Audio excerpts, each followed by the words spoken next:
What it do, cuckolds? It's your boy the hater, and we got a lot to talk about. Now, I will start by saying this. I did not enjoy this event in the slightest. In fact, I'm going to explain, not even argue, because I think it's obvious. I'm going to explain that this is by far one of the worst WWE pay-per-views of all time, if not the worst. I actually think it is the worst.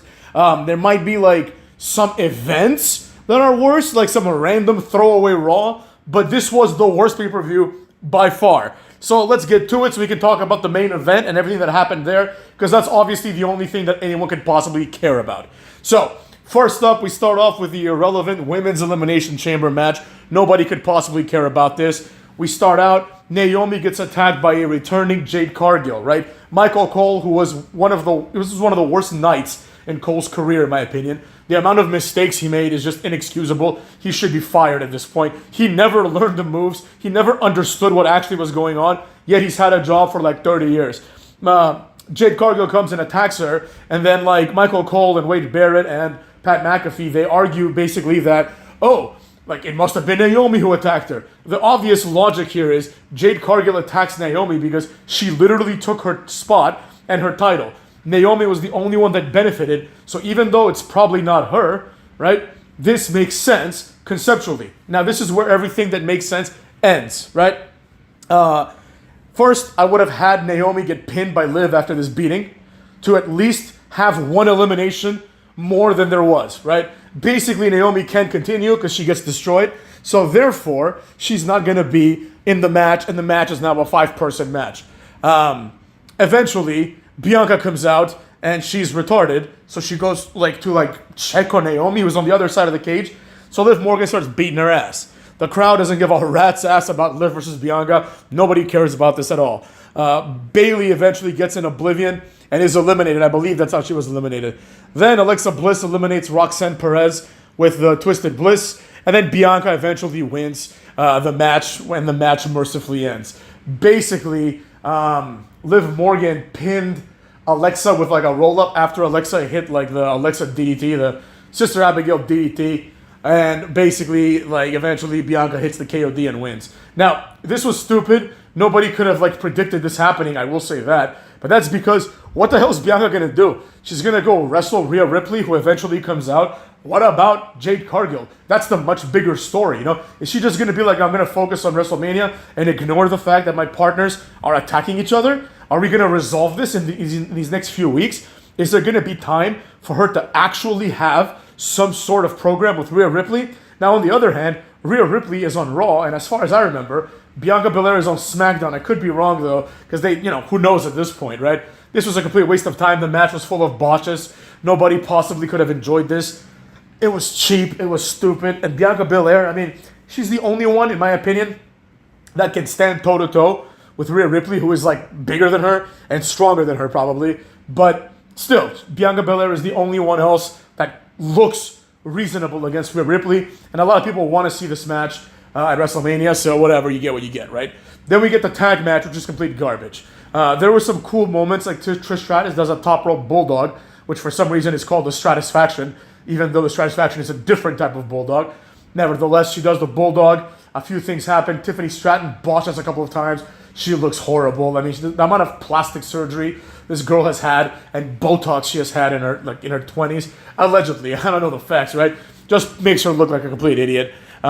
Nia Jax is out there. She botches a lot of moves as well. Candice LeRae is probably the best wrestler of everyone involved in terms of pure wrestling, except for Trish Stratus. Trish looks great, but beyond that, nothing really happens here, right? The faces, pin the heels and win, right? I was hoping for a Trish Stratus heel turn and then, making it a 3-way at WrestleMania, but that didn't happen. But, in hindsight, it all makes sense because we had what they're going to present to us as the biggest heel turn of all time. I'm going to explain to you why it wasn't. Then we have Owens versus Sami Zayn. In the middle of the first match, the fire alarm in the haters' apartment building went off. Another reason why the hater is going to go get a house. You know what I'm saying? Fire alarm goes off here all the time, right? But anyways, so you'd think the hater would be pissed because I'd be outside in the cold with my dog and my fiance instead of watching wrestling. However, that made me very happy because as a result, I was able to just pause the Elimination Chamber and I knew I had some slack to skip the entirety of Owens versus Zayn. However, I couldn't because I kept skipping just to like not get too ahead of myself. So I don't spoil anything. So I watched a few segments. First of all, the match didn't make any sense whatsoever. It was an unsanctioned match, yet you could win by pinfall, and there was a referee. In fact, there were 3 referees that came out. Effectively, this was just a hardcore match that for some reason they call an unsanctioned match. You know? So my prediction is that they're both going to fall through something, soft, basically, and they're both going to be out, was done because they went a different direction. The direction they went in was that Kevin Owens just beat Sami Zayn. You know, after 100 botches, he botches like a buckle bomb because, Gregory Helms and, Pat Buck and Kenny Dykstra come out, right? Gregory Helms is, 5 inches taller than Kevin Owens. Kevin Owens has no business being a wrestler. Gregory Helms, who's a cruiserweight, and who was a guy who was thrown around by people like Kane all over the place. This guy is, bigger than Kevin Owens, who we're supposed to believe is a credible main eventer. Anyways, after the match, Orton comes back, right? He comes back slowly. He looks fantastic. Just, in great shape as usual. He comes in. He starts beating up Kevin Owens, hits the RKO almost immediately. Right, then he goes for the punt, and then every security guy comes and stops him as Owens rolls out, right? This is really weird because, they tried to stop Owens, but they couldn't, but for some reason they have more balls to stop Orton, right? So then after this, Orton just, does his poses, but before that, I should mention this, a few security guards come in. The first 2 are these 2 black guys that look exactly the same, you know what I mean? He RKOs one, then he RKOs the other one. It looks like he RKO'd the same guy twice. Then 2 other jobber security guards come in, they get RKO'd immediately, and Orton does his pose, and that's it for that, Obviously, the draw here was Randy Orton has come back, but we already knew he was going to come back anyways. Once the match began, and I realized it was a pinfall, driven match, then I knew that obviously Randy Orton's going to come back because if one of them wins, I knew it was going to be Kevin Owens. So what's Kevin Owens going to do at Mania? Fight Randy Orton, right? The guy that he took out. So that happens, and nobody could possibly care about that either. Then we get 100,000 commercials. We see a bunch of D-list celebrities throughout the night, by the way. Some Buffalo Bills, offensive tackle or something. I don't even know what he was, right? And 2 actors. They're the star of, irrelevant show on Netflix, and his wife, the star of another irrelevant show on Netflix. Nobody could possibly be entertained by any of this. Those people weren't either. Nobody cares, right? Then it's time for the Elimination Chamber. Cole says that Jericho invented the Elimination Chamber. He didn't, right? Jericho invented, quote unquote, the Money in the Bank. The Elimination Chamber was invented by Triple H and Eric Bischoff. This is common knowledge. The fact that you don't know this working for this company just shows the standards, right? Sometimes I go and I read the results on WWE.com, and it's the amount of spelling and grammatical errors is I can't believe these people are still employed. I would honestly do the job for free and make 0 errors, just to preserve the love of wrestling that people have. But anyways, that's neither here nor there. It's just these people need to get fired. Michael Cole is one of them. I understand that he's a big deal, but he sucks. He doesn't know what the fuck is going on 90% of the time, as I'm going to show you throughout this match. So now it's time for the men's match, and obviously it starts out with Seth and Drew. It was obvious that these 2 would be the first, or that it would be one of them against Damian Priest. Obviously, the jobbers are going to go first, so the jobbers can be eliminated first. The match starts, they brawl, they do nothing eventful, until Drew eventually slingshots Seth onto the actual buckle part of the turnbuckle, which, takes him out for a little bit and leads into the reveal of Damian Priest coming in. Damian Priest comes in as the 3rd biggest jobber and beats that ass, right? The match is slow and boring. Damian Priest does some moves, but it's just boring. It's just a boring match. It's basically they do one move and everyone's down for a while and everyone gets up. Logan Paul is next. Even the order of this match is predictable, right? Cena comes in and AA's a bunch of people, does the 5 knuckles on Paul, right? Drew then Claymore Cena, which makes my heart jump because I'm oh my God, they're not going to do Cena like this, are they? Because before the match, Cena and Drew McIntyre had a face-to-face. I'm oh, shit, is the plan for Cena to just wrestle Drew McIntyre? You don't know with this company at this point, right? But that happens. I'm tired of this trope. I'm tired of the trope of after someone gets beaten, you know what I mean? Then the person that got pinned then attacks the person that pinned him. I hate it. It's overused. You know what I mean? This is exactly what happens here because eventually, after that, right after the Claymore to Cena, Drew McIntyre gets on his knees like he tends to do sometimes and starts talking shit to Cena's face. There's a lot of talking in this match, right? He gets crucifix roll-upped by Priest who pins him. Then after the match, Drew McIntyre is like pissed that he got rolled up for the 19th time this year. Like all this guy does is get rolled up and then gets angry. This solidifies the fact that Drew McIntyre is a colossal jobber. Like at this point, it's like they're gonna give him a throwaway match at Mania, but he doesn't deserve one. It's gonna be him and Priest in one capacity or another. Basically, then Drew McIntyre claymores Priest. Logan Paul climbs to the top of the pod, does a pretty good frog splash in that he doesn't land on his feet like an Uso would. You know what I mean? And pins Damian Priest. So the biggest two jobbers are out. We've cleared the deck, right? Now that we got these jobbers out of the way, we are certainly sure that Rollins is probably next, but there's a possibility that it could be Logan Paul, which is exactly what happens. Logan Paul waits for CM douche. CM Punk nearly throws his back out trying to suplex Paul, who has to do all the work. Then Cena and Punk decide to have a conversation. Now, this was actually, it was really stupid, right? But in the context of the night, eventually it ended up making sense. But at this point, it's like basically foreshadowing the inevitable Cena turn. That's right. For those of you that didn't watch Elimination Chamber, Cena finally turned heel. I'm not even joking, motherfucks. But we'll get to that in a bit, right? Basically, CM Punk, after the conversation, Seth Rollins comes in and attacks CM Punk. Then Cena and Seth Rollins have a conversation. The crowd is definitely behind Big Match John, as am I. Logan Paul takes out Seth Rollins, and Cena then goes for Logan Paul goes for the buckshot lariat, but gets GTS'd, right? And eventually AA'd and gets eliminated, right? Logan just leaves. Now, normally I just said that I don't want this trope to continue, but in the context of Logan Paul, it's like they're going to set up him versus CM Punk anyways, so this would have been nice, but honestly, I wrote my notes based on the fact that now, because Logan left, I'm like, oh shit, it might be CM Punk, right? Then CM Punk and Cena do the heart attack on Rollins, and they continue their convo. Cena offers a handshake, but they hug instead. This is really dumb, right? Cena then goes for the STFU, and Cole says he went for a single crab, right? It's like he forgot that John Cena's finishing move, other than the AA, is the STF or the STFU. Like Cole doesn't even know what the hell's going on. But then that happens, right? Punk reverses into the Anaconda Vice while Rollins is still outside. Cena catches Punk's crossbody and does the roll through, AA spot, but Punk kicks out. Rollins then does a buckle bomb on Cena onto the cage, which Cole calls a buckle bomb. It's not a buckle bomb if it's not done to the buckle. But anyways, I'll let that slide. Then Rollins throws Cena through the pod. Immediately, I start thinking about the first Elimination Chamber, where we were told that the pods were made of bulletproof, plexiglass, right? Now, obviously, that's not the case, but that was the kayfabe reason, right? And then the first one, Kane threw somebody through it. And then, Lawler was like, yeah, it might be bulletproof, but it's not Kane-proof. Or maybe it was JR, I don't know. One of them said, it's not Kane-proof, right? Because the idea is, all right, a bullet's a bullet, but Kane is 330 pounds. So if he throws you through something, you're going to go through it. You know what I mean? It doesn't matter what it is. But now, the same rule applies to Seth Rollins, apparently, right? Whatever.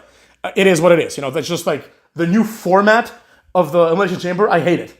It used to be so much more vicious looking, where there was chains on top of the pods, so people could climb there and someone could grab their leg, and there's more opportunities. But anyways, this takes Cena out of the match for the foreseeable future, which is actually a good thing, which means he's probably not going to get pinned. Then this leads to the segment of the match where it's Punk versus Rollins, right?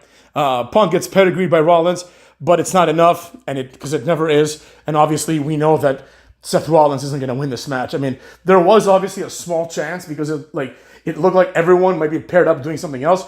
But at this point, Drew McIntyre and Cena didn't do anything. So clearly it's Cena needs to have a match. So it looks like it's going to be Cena, but you never know, right? Especially after Jey Uso's win. So that happens, right? Basically, this goes on for quite some time. Buckle bomb and stomp to CM Punk. CM Punk kicks out. Rollins goes for a super stomp, but Cena stops him, grabs him in the fireman's carry. But then Rollins wiggles out. This leads to a GTS and an AA, and CM Punk pins Seth Rollins, right? Everybody knew that the match would culminate with CM Punk and John Cena. So nobody's surprised in the slightest, right? This is why the haters said earlier that this match should have just been Cena versus CM Punk, because nobody cares about the other four guys. They're all mid-carders. They're never going to win anything. So there you have it. We'll never say never, but you know what I mean. This year, they're all mid-carders. None of them have been close at all to the world title, except for Drew McIntyre, who won at WrestleMania. But beyond that, and I guess Damian Priest had it for a while, but these are Money in the Bank moments, you know what I mean? These don't even count. So that happens, and now it's up to them, right? They respect each other, and Cena goes, once again, for what's it called, for a handshake this time, and then Punk just GTS's him, but Cena kicks out. Then we get an AA on Punk, who still kicks out. That's like 3 finishers that Punk has gotten. This is becoming ridiculous. Seth then stomps CM Punk while he's on the ropes, but before Seth leaves, right? Cena then grabs CM Punk, drags him, and puts the STF on him, right? Now this already is like a heelish move, but obviously there's more to it, right? During this time, this almost made me want to cheer for CM Punk, right? Because Rollins was on the outside being like, die, right? And it's like, yo, CM Punk, at some point, it's like, he's played second fiddle to the much better John Cena his entire career, but it's like, you almost kind of want him to succeed at some point, But this point ain't now, so it is what it is. But I wrote here on the notes, kind of heelish for Big Match John, if you ask me, right?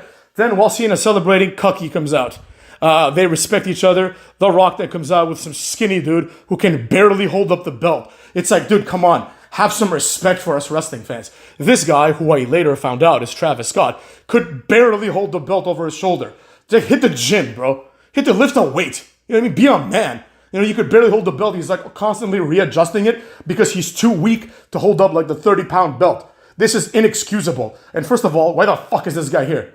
Who asked for this? I don't even know who the fuck Travis Scott is, even though they showed him walking into the building. I was like, oh, that's weird. Maybe he'll sing a song. Then he comes out with The Rock, and because The Rock is so tall, this guy looks like a fucking pipsqueak. He's like 115 pounds at most, Now, I don't know anything about him. I hear he's a nice guy, though. I've seen some, I think I saw an interview with him where he actually came off as quite intelligent and quite nice. But over here, he comes off looking like an idiot who can't hold up a belt, And he's surrounded by 3 guys who are like substantially bigger than him. So he just looks like a complete twat. But he's part of this for some reason. You know what I mean?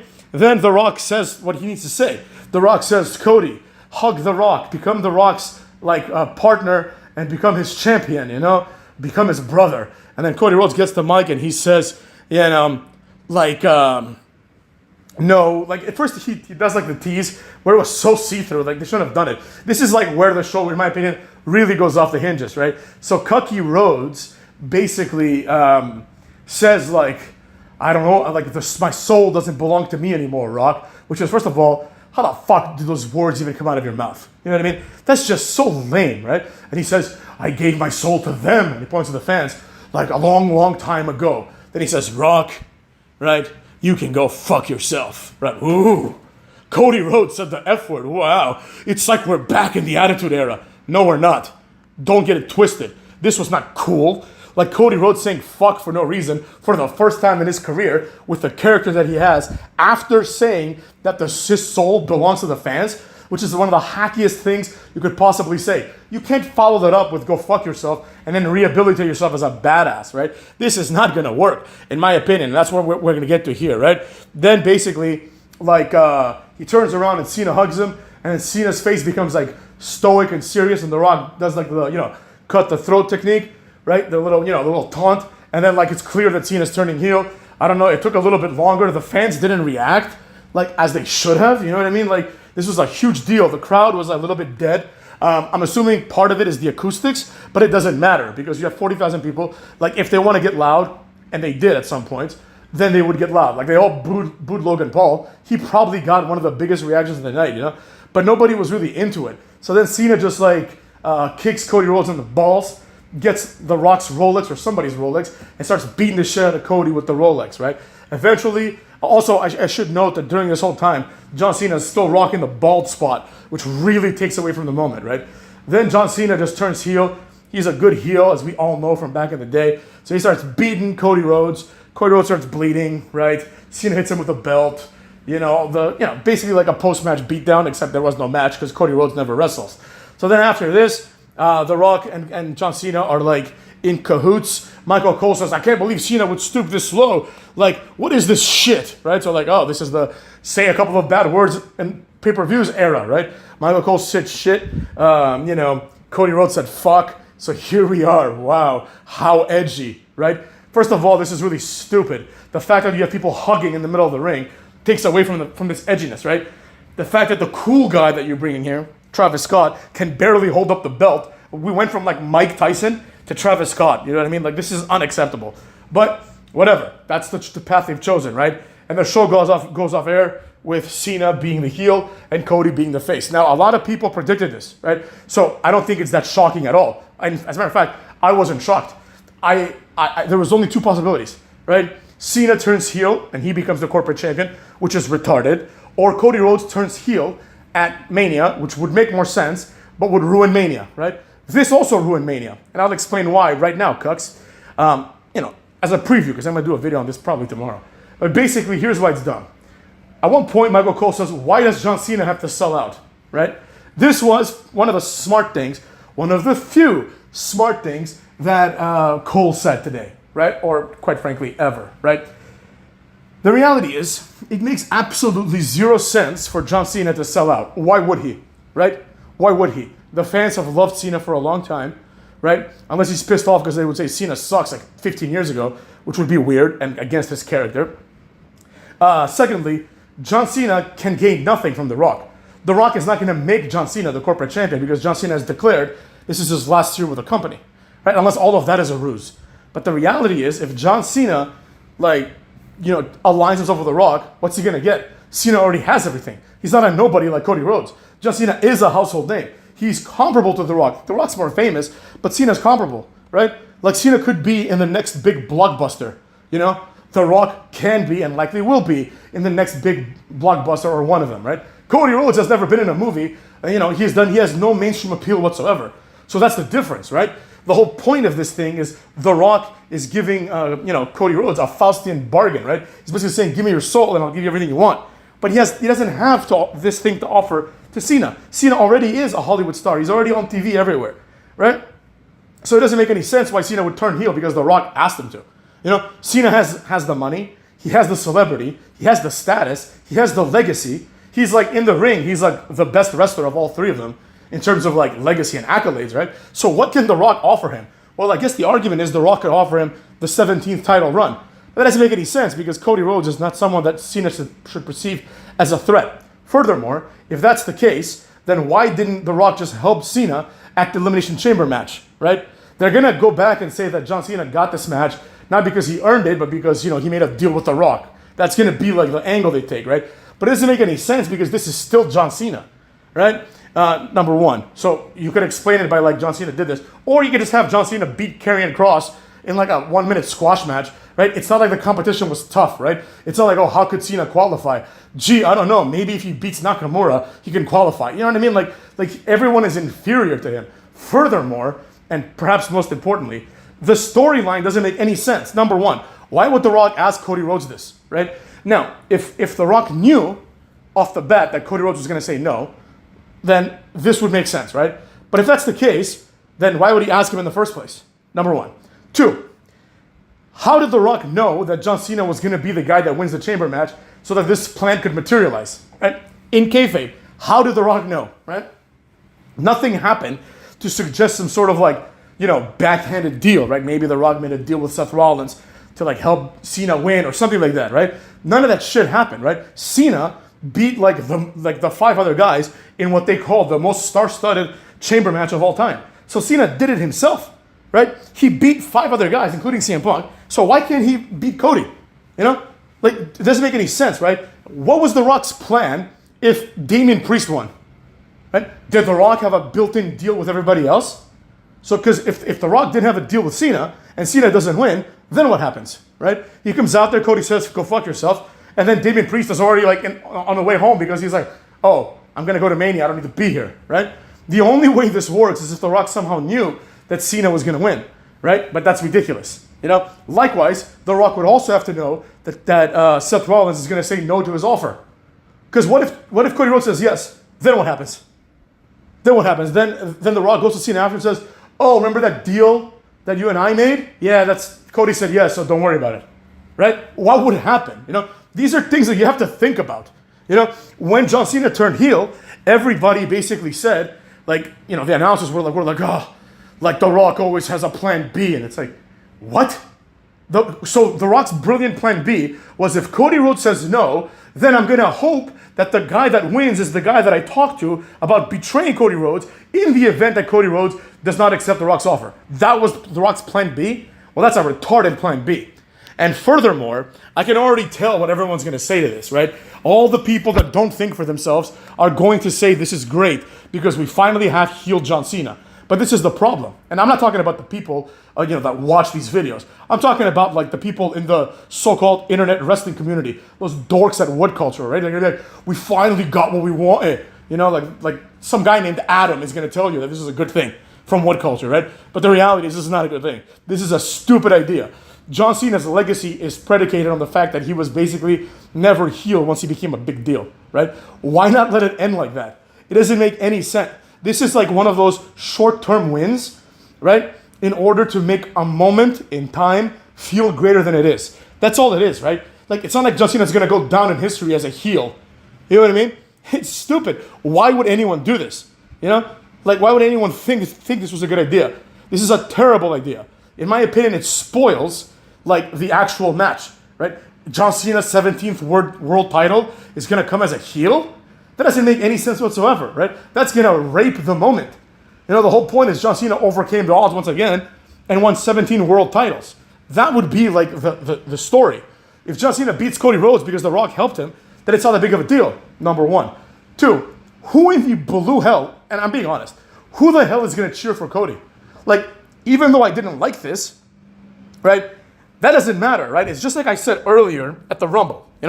I said in the Rumble, I don't like that Jey Uso won, but I like the match. In this case, I hated the match, but I loved the person that won. I still want John Cena to win, right?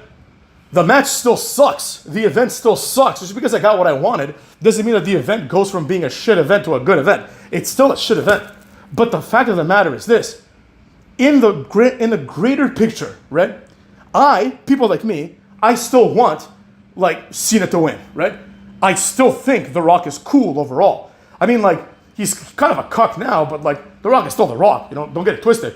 In the context of WWE, The Rock is still The Rock. In the context of the world, The Rock is a cuck. But in the context of WWE, The Rock and Cena are like two bona fide legends, or bona fide legends, if you say it correctly, right?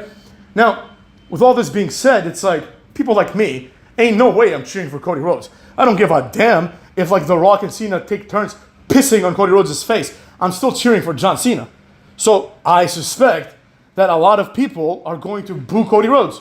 He's going to give this hacky, like, I did it for the fans. I did it for The Rock promo. And I have a feeling, I could be wrong, because this would be one way, if it succeeds, that's pretty nice, right? If this reestablishes Cody Rhodes as like a face, if this succeeds, that's pretty cool. But the reality is, cuckwads, if like Cody Rhodes loses, you know what I mean? If Cody Rhodes loses, then like John Cena is going to wrestle the same schedule as Cody Rhodes, if that, right? So it doesn't really make a difference from that perspective, right? It's not like the fans are going to be like, we don't want Cena to win because then we're not going to see the WWE title. You don't see it anyways now, so who the fuck cares? One of the things, they were like, Cody Rhodes like could take the deal that he'll have to wrestle only when he wants. That's already the case. That's already the case. Cody Rhodes wrestles whenever he wants. He wrestles like 6 times a year. It's like nothing will change. I'd rather see John Cena wrestle 6 times a year and see Cody wrestle 3 times a year. I could give a shit about Cody Rhodes. So I'm going to cheer for John Cena, who is like one of the GOATs. In my opinion, like the objective GOAT is John Cena, right?